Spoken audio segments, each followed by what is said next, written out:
Great. So my name is Cohn. This is the session, the questions you should be asking, but aren't.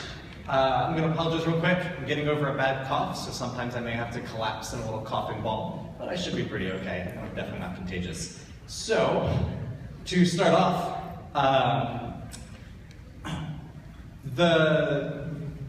my name is Cohn. I run a consulting company called Wonderful Consulting, and we do a lot of work with state governments and big enterprise companies to help teach them how to go talk to their customers.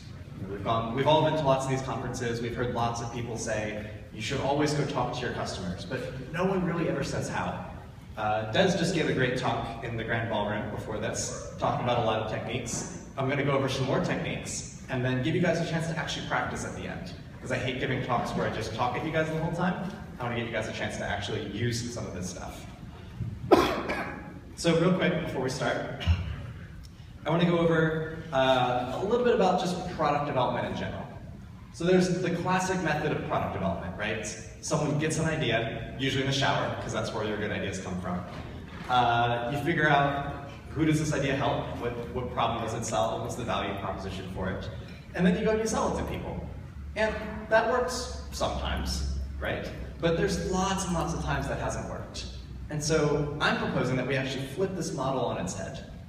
That we start by going and figuring out who is the customer we want to serve. For big companies, sometimes it's a little bit easier. You already know who your customers are. For startups, you've got a lot more options. Then let's go talk to them, and let's go find out what problems they have.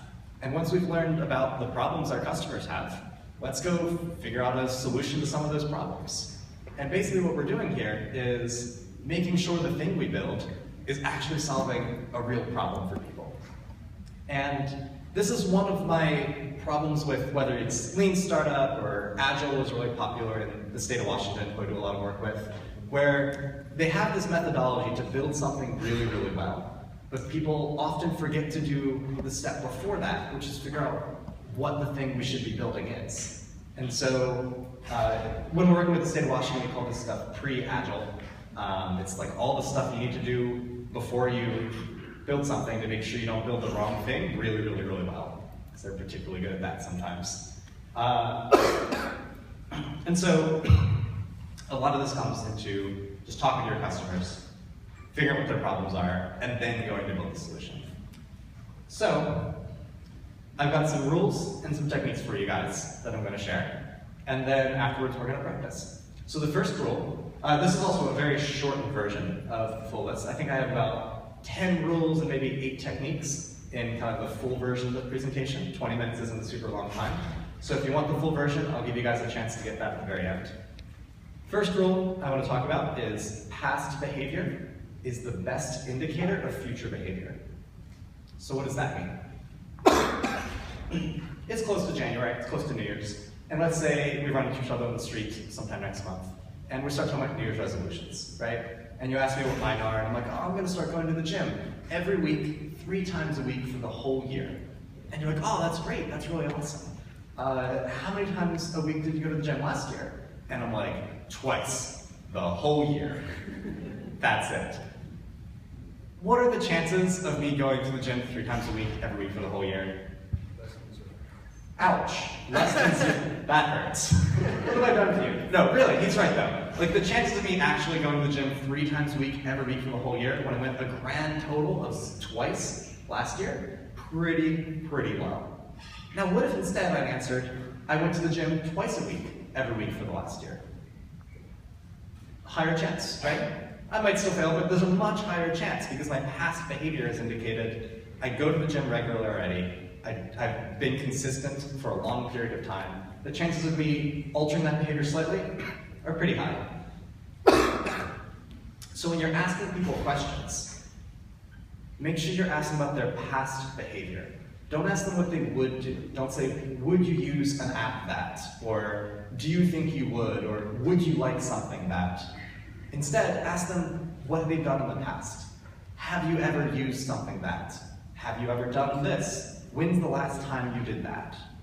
And if you can uncover people's past behavior, you can predict what they'll do in the future pretty reliably, because people don't tend to change their behaviors very drastically very often. And so if you can pattern match into an old behavior, much higher chance they're going to adopt the thing that you want them to adopt. And if they've never done anything like that before, A, it's really good to know that before you launch your product, because you'll know that it's going to be a lot harder to get people to adopt this new thing. And B, maybe they won't evolve. And you should know that before you decide to go invest potentially years and potentially tens of millions of dollars in this new product. The next rule is stories are better than statements. Right? Stories are better than facts. So let's say, sticking with the gym example, let's say we were talking about our gym routines, and you ask me, what do you do when you work out? And I say I do push-ups, and I do squats, and I do pull-ups. Those are the main exercises I do. Oh, that's interesting. And you jot it down in your notes when you're building, I don't know, a new fitness product or a new fitness workout regimen or something. But that's just the statement, right? That's just the facts. That's just what I do. It's instead, you take a very subtly different approach, and you say, tell me about the last time you did a workout, or tell me the story of how you work out. Tell me how you work out. You might find some very different things. Maybe I say, yeah, like once a week or a couple times a week, I'll, take a break from my work and I'll do, 20 push-ups and 20 squats and a few pull-ups on the little pull-up bar I have in my office. And that's my workout. I do it once or twice, 3 times every week. Or maybe I do CrossFit, right? Maybe I do the CrossFit workout Cindy, where it's 5 pull-ups, 10 push-ups, and 15 squats, as many rounds of that as I can in 20 minutes. And people are getting like 23 rounds of that, and they're just absolutely exhausted and pools of sweat everywhere. Very, very, very different than, I work out at work sometimes, a couple times a week. And so that's important, because if you're building an app or a product or whatever you're building, you need to understand how people are living their lives, how people are doing their behaviors. And if you make assumptions based on facts, it's really easy to make assumptions based on facts, but when you get a story from somebody, you get all this other detail that you never would have gotten from those facts. So that's why stories are better than statements. Now, a couple quick techniques. My favorite way to open an interview. Tell me about the last time. So it could be, tell me about the last time that you went to the gym or did a workout. Tell me about the last time you took a flight. Tell me about the last time you traveled or went on vacation or had a meal or made yourself food or used an app on your phone. And you can learn so much from those interviews, but it's important to make sure that you start that interview in the right place. You can't just start an interview by saying, what's your name? Hemant. Hemant. Say, Hemant, what's up? Oh, great, okay. Awful way to start an interview, right? You need to give them context about what you want to talk about, what you want to learn about. But you don't want to give them too much context, or else you're going to start leading them, using leading questions, you're going to bias their answers. You don't want to do all that. So there's this like dance between too much information and not enough. And so if you use, tell me about the last time you went to a mall, then you don't have to do it. Then they know generally, okay, he's interested in malls, he's interested in the last time he went to a mall, so he just starts telling that story. And through other questions, through follow-up questions and add-ons, and listening to his story and asking just a normal conversation, having a normal conversation with him and just learning about his experiences, we can get to what I ultimately want to learn. So, best way to open an interview is just tell me about the last time you did a thing. Why is the next best question in the world? Who here has heard of the 5 whys? Raise your hand. Yeah, pretty much everyone, right? So it's basic for the 3 people who haven't. It's basically channeling your inner 4-year-old, right? It's you ask a question and you ask a question, they answer it, and you say why. So back to the gym example, someone asks me, I talk about New Year's resolution, and they're like, well, why do you want to go to the gym? I'm like, oh, because I want to get in shape and I want to get fit. And they say, why? I was like, well, because I feel out of shape now and I don't feel like I'm fit. Makes sense, right? And a lot of people stop there. They're like, oh, okay, yeah, Zach's out of shape. He's not fit, so he wants to get fit. That makes a lot of sense. But you should push farther. You should push past the point where you feel comfortable. A lot of people in our work, a lot of people hesitate. They're like, I don't feel comfortable asking why he's out of shape. I don't feel comfortable asking like why he's unfit. But that's what we're trying to learn, right? That's what we need to know. And so maybe the answer is I eat like a slob. I drink too much Mountain Dew. But maybe the answer is I don't exercise. And maybe the answer is I have some sort of disease or sickness that makes me susceptible to weight gain. And if you're building a product for someone who wants to go to the gym and get fit, you really need to understand what that deep, deep motivation is. And for some of those, we can even ask more whys, right? We can ask, why do you eat like a slob? Why don't you work out? And we can go even 4 or 5 levels deeper there. Because fundamentally, if we're building a product for someone, the product we build for the person who has a sickness is going to be fundamentally different than the product that we build for someone who eats like a slob, right? And the way we market that product, the way we design that product, is going to resonate differently with different people. And so you want to deeply understand the motivations behind your users and your customers, and the reasons they engage in the behaviors that they do. Super, super important. So the last technique is simply tell me more. This is my favorite question, or favorite technique ever, because it's not really a question. I use this in interviews every single time. I use it with my girlfriend all the time. When you're talking, and then they finish talking, and then you don't really have a great follow-up question. Or maybe you weren't even paying attention, like that happens sometimes. And you're just like, oh crap. They're looking at me with this like, your turn to say something, sort of look. And you're just like, tell me more about that. And then your girlfriend or your interviewee starts talking some more. And you're like, whew, I dodged a bullet there. But what's really valuable about that is it's a nonsense question, right? Like I didn't ask anything. It's an invitation to keep talking. And because it's a very, very open invitation, the thing that they're going to start talking about next is going to be the most important thing for them to say. They're like, oh, well, Zach wants to learn more about that. Well, I feel like this is important, so I'll just start talking about this thing. And what's important to your user, to your customer, is definitely should be important to you as the person building a product for them, right? And so often, I could never ask the question that would get them to start talking about that, unless I just asked, tell me more about that. So that's my favorite technique for just continuing conversation. When you don't necessarily know, great picture there, yeah. When you don't necessarily know where you should go next. So, because I hate talking in front of groups for hours and hours and hours, and I think it's really boring when I sit in front of an audience for hours and hours and hours, it's practice time. So, we're going to try something I haven't done before. People on the farthest side, on this side of your row, raise your hand. So there should be one column of people. Great. The people directly next to them, look at them. You guys are partners. The next people over, look at the person next. You guys are partners. So basically, odds and evens are partners. 1 and 2, and 3 and 4, and 5 and 6. So do that. I'm going to give you guys 10, 9, 8, 7, 6, 5, 4. Great. Raise your hand if you do not have a partner. Raise your hand if you do not have a partner. Raise your hand high. Be proud. All right, so you two, right there. And that should be everyone. Awesome. Listen up. Listen up. You guys don't know what you're doing. Why are you talking? I didn't give you guys the practice assignment yet. Shh. Awesome. Great. Thanks.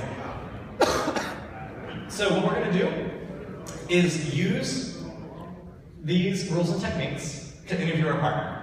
I'm going to give, real quick, play rock, paper, scissors before you go. We're going to do 1 round, unless there's a tie. We're going to go rock, paper, scissors, shoot. No lizards, no spots, no atom bombs, like none of these like weird rules, all right? Just a quick game of rock, paper, scissors, shoot. And then raise your hand when you have a winner. So go really quick. Give us 10 seconds.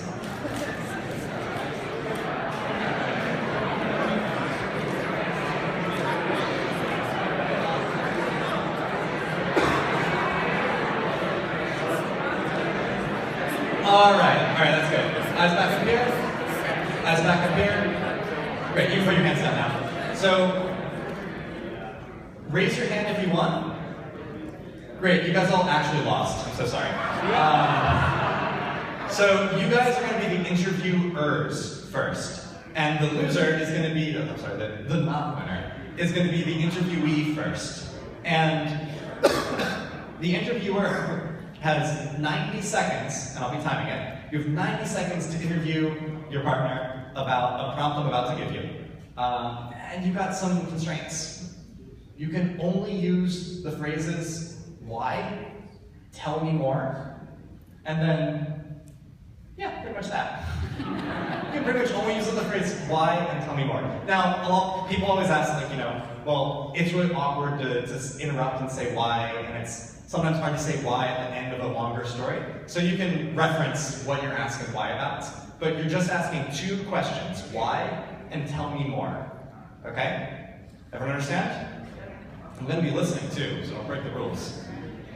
So we're going to do that for 90 seconds, then we're going to debrief, then we're going to switch. So don't worry about that, I'll provide those instructions later. The prompt is, tell me about the last time you attended a conference. So the goal here is to get stories, to understand this person's experience, not this one, not this conference, but understand the last conference they went to and understand all those stories. And the idea here is maybe we're interested in exploring the conference space to build a product around it, okay? So you guys have 90 seconds to interview your partner. Go.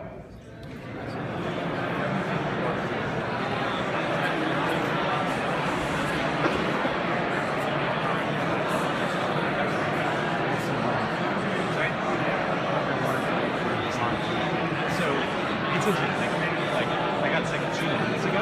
My dad to stay awake, get a call, and just, it's so frustrating. And when it's loud and you're talking a lot.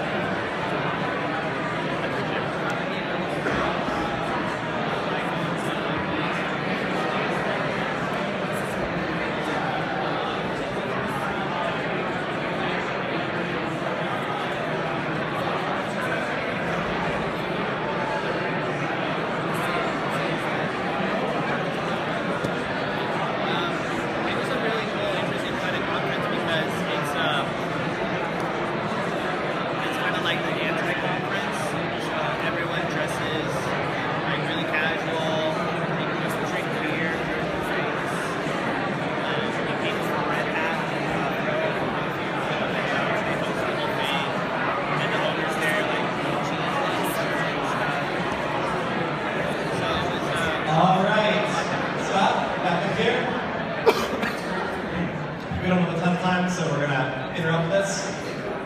We're gonna spend about, you're a troublemaker. Yes, why?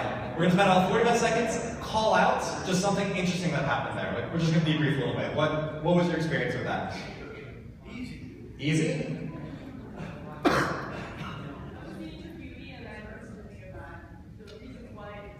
The interviewee learned something about the reasons why she did something.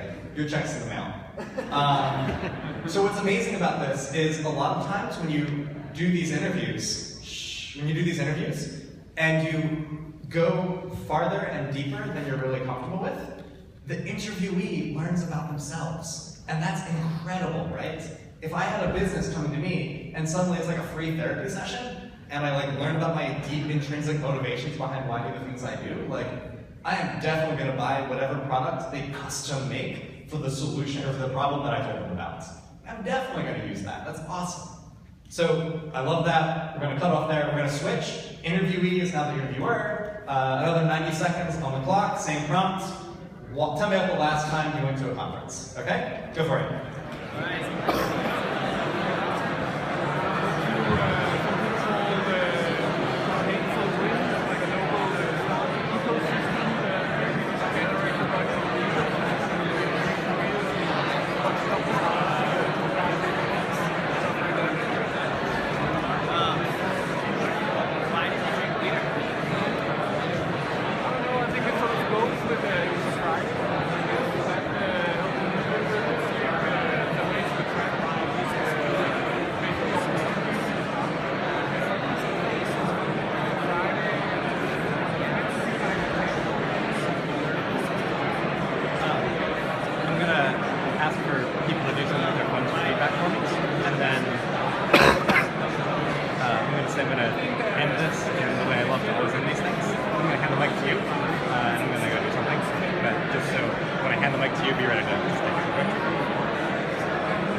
All right.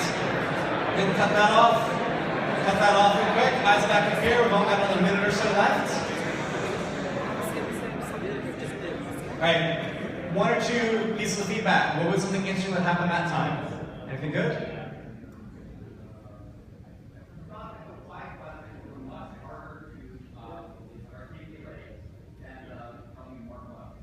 The answers or the question itself? Yeah, I mean, interviewing is hard. He said the why questions were hard to articulate sometimes. Interviewing is not easy. People get their PhDs in this shit, right? Like, no one at this conference is good at this. Me, Des, no one is good at this, right? People get their PhDs in this. So we're just learning what we can, doing the best we can, and it's hard. But the more you do it, and the more you practice, and the reason I have people in my workshops practice with themselves is you can practice in a safe environment. You can make all your mistakes in a safe place with people who don't matter. Kick people out of the building, practice on the street with a fake fictional industry or problem or topic. And that's awesome. You can screw up a whole bunch of times in a safe place. So when you go do it for real, you're better at it. Real quick.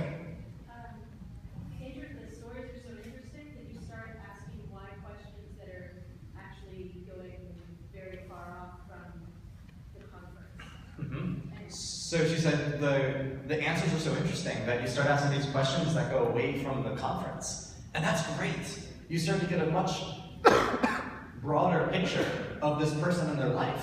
And you will be amazed at how often you are veering way off over here, and somehow it comes back.